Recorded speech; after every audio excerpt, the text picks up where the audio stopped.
না না হ্যান্ডশেক করো, হ্যান্ডশেক হ্যান্ডশেক করে করো। হ্যান্ডশেক করে ওই যে হ্যান্ডশেক করো, হ্যান্ডশেক করো, এই যে হ্যান্ডশেক। এগুলা নেই। ভালো আছে।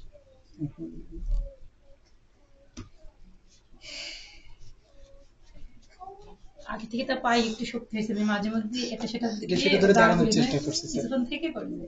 স্বামীর উপরে কতবার যে উল্টে উল্টে পড়েছে এই জায়গায় লাগে। এটা খুব সাংঘাতিক, এটা খুব বাজে। স্যার এটা ওনার জন্য এই কারণটা হয়, সবসময় আমি নিষেধ করি, বলবে পরে পরে শক্ত, পরে পরে শক্ত হতে এমনি দুর্বল বাচ্চা। আর শুধু লালা পড়ে, আর যেগুলো লিখে নিয়ে এসেছে, লিখে নিয়ে এসেছিল।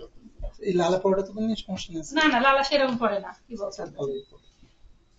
লাল পড়ে আমার এই ছবিগুলো যে লিখে নিয়ে আসছে বলো। আরেকটা বলে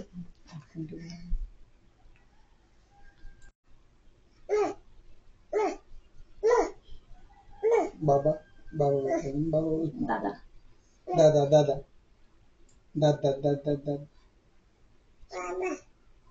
দাদা না না না না না না না না না না না না না না দাদা হ্যাঁ দাদা স্পষ্ট না না না হ্যাঁ মামা না না।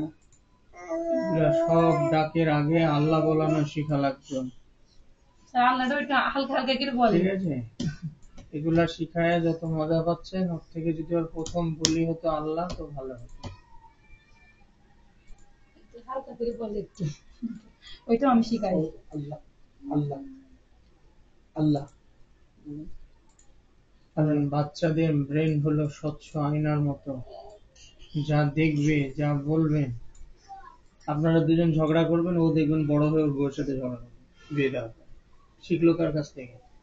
আপনার কাছ থেকে। আপনি আপনার ওয়াইফকে গাল দিবেন, দেবেন, ও আর কদিন পরে বড় হয়ে আপনাকে মাকে গাল দিতে শুরু করবে।